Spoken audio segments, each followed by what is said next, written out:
நம்ம ரொம்ப நேசிச்ச ஒருத்தர் நம்மள வேண்டான்னு விட்டுட்டு போகும்போது நம்ம என்ன செய்யணும்? இந்த கேள்விக்கான பதிலத்தான் இன்றைய கதையில பார்க்க போறோம். இது ரவீந்திரநாத் தாகூர் அவர்கள் எழுதிய கதை. வெறுமனே கதையையோ இத பண்ணு அதை பண்ணுன்னு அட்வைஸையோ நான் உங்களுக்கு சொல்ல போறது இல்ல, நுணுக்கங்களோட பிராக்டிகலா சொல்லி தர போறேன். வணக்கம் and welcome to apple box. உங்க கூட பேசிட்டு இருக்கிறது சபரி.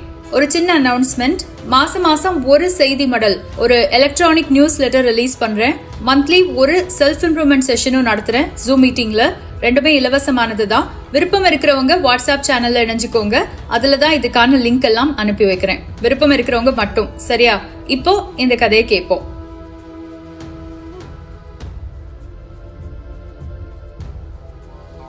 அது மேற்கு வங்காளத்துல இருந்த ஒரு நகரம். அங்க ஒரு வீடு இருந்தது. அதுல கிரிபாலான்னு ஒரு பெண்மணி வாழ்ந்துட்டு வந்தாங்க. இந்த கிரிபாலாவுக்கு திருமணம் ஆகிருச்சு. ரொம்ப பிடிச்ச கணவர், அவங்க நேசிச்ச வீடுன்னு ரொம்ப சந்தோஷமா வாழ்ந்துட்டு வந்தாங்க. ஆனா எல்லாம் சில காலத்துக்கு மட்டும். ஏன்னா திருமணம் முடிஞ்சு ஒரு 3 ஆண்டுகளுக்கு பிறகு அவங்க கணவருடைய நடத்தையில மாற்றம் ஏற்பட்டுச்சு. அவர் கொஞ்சம் கொஞ்சமா அவங்கள விட்டு விலகி போறது அவங்களுக்கு புரிஞ்சுச்சு. அவங்களுக்கு அவங்க கணவர் மேல அன்பு ரொம்ப ஜாஸ்தி. அதனால அவர் மேல அவங்களுக்கு சந்தேகமே வரல. வியாபாரத்துல பிரச்சனை இருக்கும், வேலை அதிகமா இருக்கும்னு நினைச்சுக்கிட்டாங்க. ஆனா நாட்கள் கழித்து அவங்களுக்கு ஒரு விஷயம் தெரிஞ்சிச்சு. வீட்டு வேலைக்காரர்கள் மூலமா கணவரை பத்தி ஒரு செய்தி தெரிஞ்சிச்சு. அதாவது அவங்க கணவருக்கும் அதே ஊர்ல ஒரு நாடக கம்பெனில நடிகையாக இருந்த பெண்ணுக்கும் தொடர்பு இருக்குன்னு கிரிபாலாவுக்கு தெரிய வந்துச்சு. முதல்ல கிரிபாலா அதை நம்பல, மறுத்தாங்க. என் கணவருக்கு நாடகம் பிடிக்கும், அதனால நாடகம் பார்க்க போயிருப்பாரு, தப்பா பேசாதீங்கன்னு வேலைக்காரங்க கிட்ட சொன்னாங்க. ஆனா விசாரிக்க அவங்க நம்பிக்கை உடைஞ்சு அவங்க நினைச்சது தப்புங்கிறத புரிஞ்சுக்கிட்டாங்க. ஆமாங்க, ஒரு நாள் நேர்லயே கிரிபாலா நாடக கொட்டகைக்கு போனாங்க. அங்க வச்சு கிரிபாலாவோட கணவர் அந்த நடிகையோட நெருக்கமா பேசிட்டு இருக்கிறத அவங்க பார்த்தாங்க. அதுக்கப்புறம் அவங்களால அதை தாங்கிக்கவே முடியல. அடுத்த நாளே கணவர் வந்த பிறகு கேள்வி கேட்டாங்க. எனக்கு ஏன் இப்படி துரோகம் பண்ணீங்க? என்கிட்ட என்ன தப்பு இருக்கு? சொல்லுங்க, திருத்திக்கிறேன்னு கேள்வி கேட்டாங்க. ஆனா கணவர் எந்த பதிலும் சொல்லல. நீ அவ கால் தூசிக்கு கூட வரமாட்ட அப்படிங்கிற ஒரு வாக்கியத்தை தவிர வேற எதுவுமே சொல்லல. ஆனா அந்த சம்பவத்துக்கு பிறகு அவன் மனசுல குழப்பம். ஏன்னா கிரிபாலா சீக்கிரமா இந்த விஷயத்த குடும்பத்தார்கிட்ட சொல்லிருவாங்க. அவருடைய குடும்பத்தார் இதை ஏத்துக்கவே மாட்டாங்க. அவரோட வியாபாரம், குடும்ப சொத்துன்னு எல்லாத்தையும் பிடுங்கவும் வாய்ப்பு இருக்கு. அதனால அவர் ஒரு முடிவு செய்யறாரு. அதிக அளவு பணத்தை எடுத்துக்கிட்டு தன் காதலிய கூப்பிட்டுக்கிட்டு அந்த ஊரை விட்டே ஓடி போறாரு. வேறொரு ஊர்ல தொழில ஆரம்பிச்சு காதலியோட சேர்ந்து வாழவும் தொடங்குறாரு. அந்த காதலியோட பேரு லத்திகா. இப்ப லத்திகாவும் கிரிபாலாவோட கணவரும் அந்த ஊரை விட்டே ஓடிட்டாங்கிற செய்தி யாருடைய காதுக்கு வருது? அவரையே நினைச்சு உருகிக்கிட்டு இருக்க அவருடைய மனைவி கிரிபாலாவோட காதுக்கு வருது. அவளால அதை தாங்கிக்கவே முடியல. அவ்வளவுதான், அவ கணவன் அவளை விட்டு ஓடியே போயிட்டான். அவ அன்பு தோத்துருச்சு, காதல் தோத்துருச்சு, இத்தனை நாள் அவருக்காகவே வாழ்ந்த வாழ்க்கை தோத்துருச்சு. 2 வாரங்கள் சாப்பிடாம தூங்காம ஒரு அறைக்குள்ளேயே முடங்கி கிடந்தா கிரிபாலா. அந்த 2 வாரங்களுக்கு பிறகு அவ ஒரு முடிவையும் எடுத்தா. ஆமாங்க, இவளை போல இதே நிலையில நிறைய பெண்களை இவ பாத்திருக்கா. அதுல ஒரு சிலர் ரொம்ப பொறுமையா இருப்பாங்க. கணவன் போனா போகட்டும், நினைக்கிறப்ப திரும்பி வரட்டும், மன்னிச்சு ஏத்துக்குவோன்னு இருப்பாங்க. இன்னும் சிலர் தேடி கண்டுபிடிச்சு அவன் கால்ல விழுந்து அழுது புலம்புவாங்க. நம்ம கண்ணீராவது அவனை கரைக்கும்னு நினைப்பாங்க. ஆனா அப்படி யாரோட கண்ணீரும் யாரையும் கரைச்சதில்ல.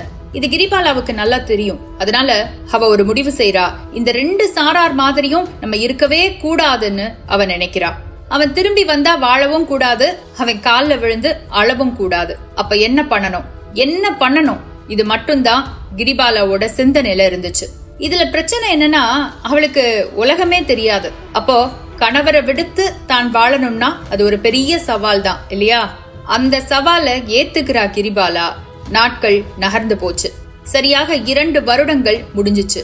அங்க கிரிபாலாவின் கணவனுக்கும் அவன் காதலியான லத்திகாவுக்கும் வாழ்க்கையும் வெறுத்துச்சு.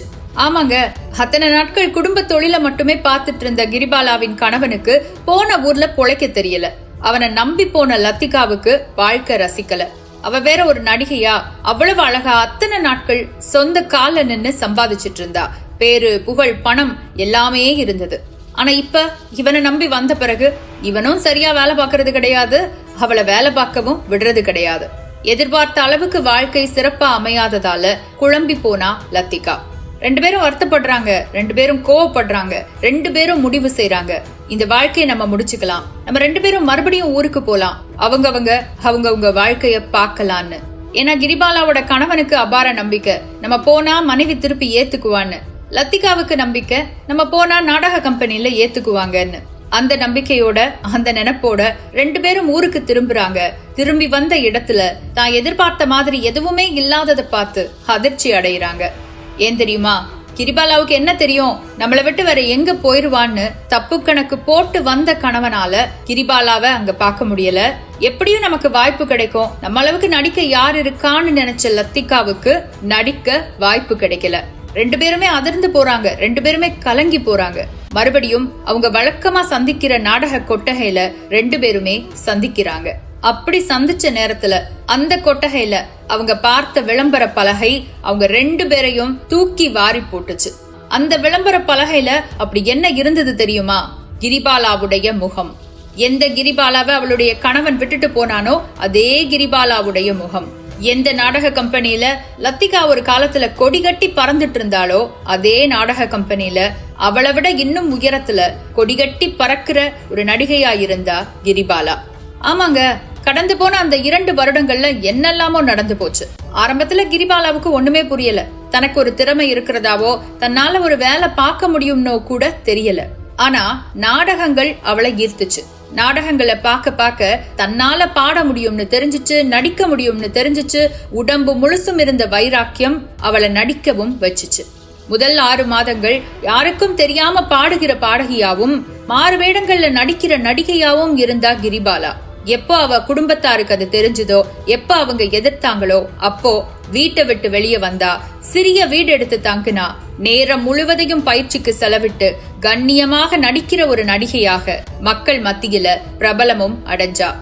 இப்ப 2 வருஷத்துக்கு பிறகு திரும்பி வந்த கிரிபாலாவோட கணவனுக்கும் நடிகை லத்திகாவுக்கும் இந்த விஷயம் தெரிய வர 2 பேராலையும் அதை தாங்கிக்க முடியல. அவங்க 2 பேரும் கிரிபாலாவை சந்திச்சாங்க, மன்னிப்பு கேட்டாங்க, அவ மனச மாத்திக்க சொன்னாங்க. ஆனா கிரிபாலா அவங்களுக்கு என்ன பதில் சொன்னா தெரியுமா? என்னை என் கணவன் கைவிட்டான், திறமை காப்பாத்துச்சு. இப்ப அந்த திறமைய நான் ஏன் கைவிடணும்? போங்க, இனி என் திசைக்கே வராதிங்கன்னு சொல்லி அவங்கள அனுப்பி வச்சா கிரிபாலா. இந்த கதை பெண்ணுக்கு ஆணுக்குன்னு பாரபட்சத்தோடலாம் இல்லைங்க. பெண்ணானாலும் சரி, ஆணானாலும் சரி, தான் உயிருக்கு உயிரா நேசிச்சவங்க தன்னை விட்டுட்டு போனாங்கன்னா, தன்னை நிராகரிச்சாங்கன்னா அது வலிக்கத்தான் செய்யும். நிராகரிப்பு உயிரையே உருவி எடுத்துட்டு போற மாதிரி இருக்கும். ஆனா நீங்க அவங்க கிட்ட போய் நின்று அழக்கூடாது, அவங்க காலில் விழுந்து கெஞ்ச கூடாது, அவங்கள நினைச்சு புலம்பவும் கூடாது. மாறா உங்களுக்குன்னு ஒரு வழியை தேர்ந்தெடுக்கணும். ஆரம்பத்துல கஷ்டமா தான் இருக்கும், ஆனா தட்ட தட்ட கதவு திறக்கும். உங்க வாழ்க்கை நீங்க நினைச்சதை விட மேலா உயரும். ஆனா அப்படி உயர்ற வரைக்கும் பொறுமையா இருங்க. அது வரைக்கும் யாரும் உங்களை பார்த்து ஏளனம் செய்யறாங்களா? செஞ்சுட்டு போட்டோம். நீங்க கீழே விழுந்துட்டீங்க, உங்க கதை முடிஞ்சிருச்சுன்னு நினைக்கிறாங்களா? நினைச்சிட்டு போட்டோம். இவங்க யார்கிட்டையும் போய் நீங்க நிரூபிக்க வேண்டிய அவசியமே இல்ல. உங்க உழைப்பு இருட்டுல இருக்கட்டும், அப்பதான் உங்க உயர்வு வெளிச்சத்துக்கு வரும். அப்படி இன்னைக்கு இருட்டுல உழைக்கிற எத்தனையோ பேருடைய உழைப்பு நாளைக்கு வெளிச்சத்துல உயரமா வரட்டும். அந்த உயரம் உங்களை வேண்டான்னு சொல்லிட்டு போனவங்களுக்கு பதில் சொல்லட்டும்னு சொல்லி இந்த காணொலியை முடிச்சுக்கிறேன். இன்னொரு நாள் இன்னொரு கதையோட மறுபடியும் சந்திக்கலாம். அதுவரை உங்களிடமிருந்து விடைபெறுவது சபரி. நன்றி, வணக்கம்.